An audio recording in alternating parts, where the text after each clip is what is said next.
Salut.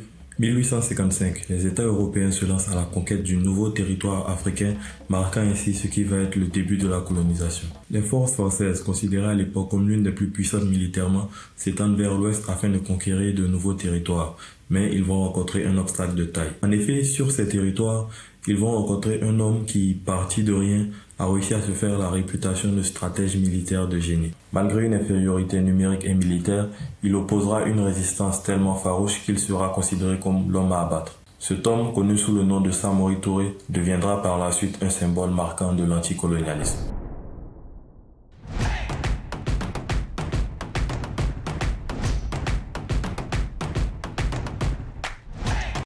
Notre histoire commence en 1833, date de la naissance de Samori Touré dans le petit village de Maniambala-Dougou, en actuelle Guinée.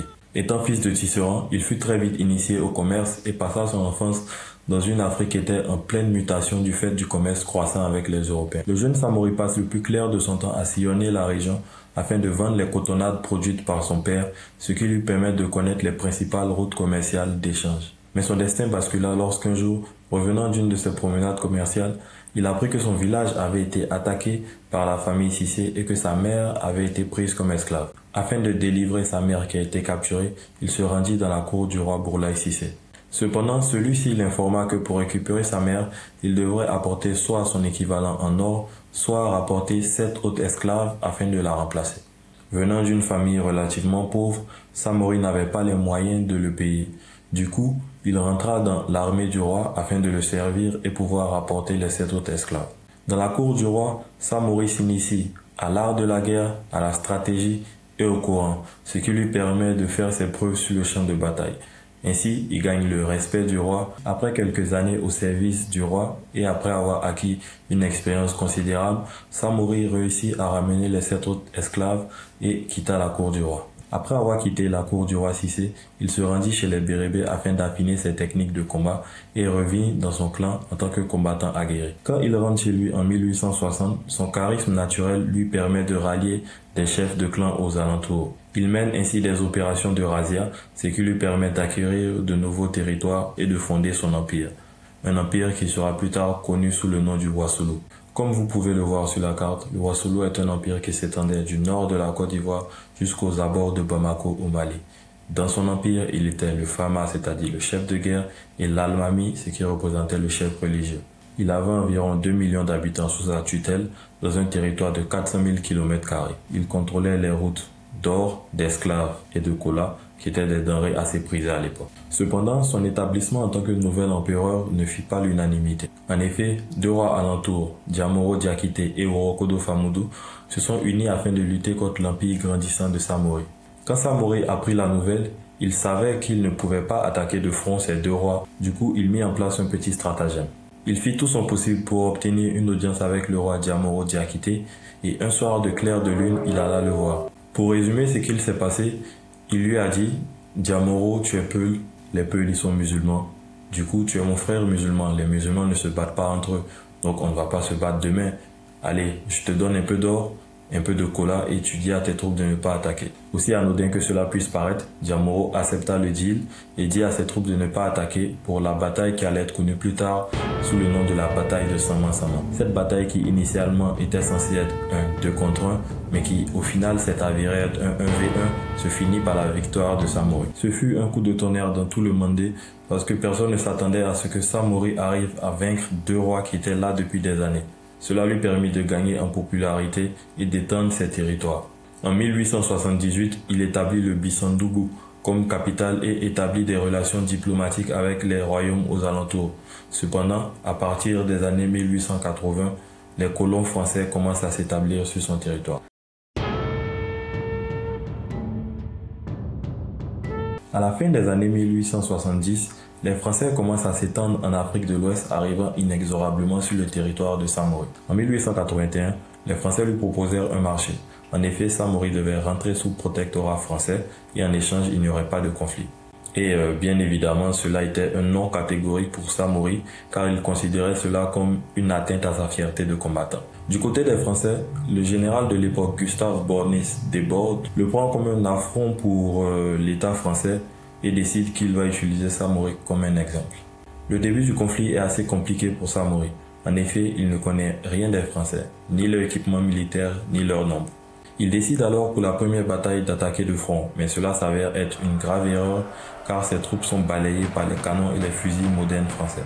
Prenant cette première défaite comme une leçon, il changea de tactique et divisa ses troupes en petites colonnes mobiles, un peu comme la tactique de la Blitzkrieg lors de la Seconde Guerre mondiale. Ces petites colonnes qui avaient une connaissance accrue du terrain réussirent à passer par les savanes et attaquer par surprise les Français, menaçant gravement leurs lignes de communication et causant leur repli. Malgré de lourdes pertes du côté des armées de Samori, cette retraite des Français était considérée comme une victoire symbolique qui allait augmenter sa renommée dans tout le monde. En effet, cela lui permit d'obtenir le soutien militaire de Kémé Bréma et d'arracher une seconde victoire aux Français lors de la bataille de Woyo-Wayanko.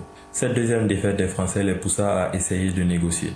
En effet, ils étaient établis sur plusieurs territoires en Afrique de l'Ouest et ne pouvaient pas concentrer leurs forces sur Samori. Cela conduit en 1886 à la signature d'un accord qui établit le fleuve Niger comme frontière entre le protectorat français et l'Empire Wassoulou. Les Français n'étant plus une menace, Samori reprend ses conquêtes et en 1887, il décide d'attaquer la puissante forteresse Sikasso afin d'étendre son territoire vers l'est.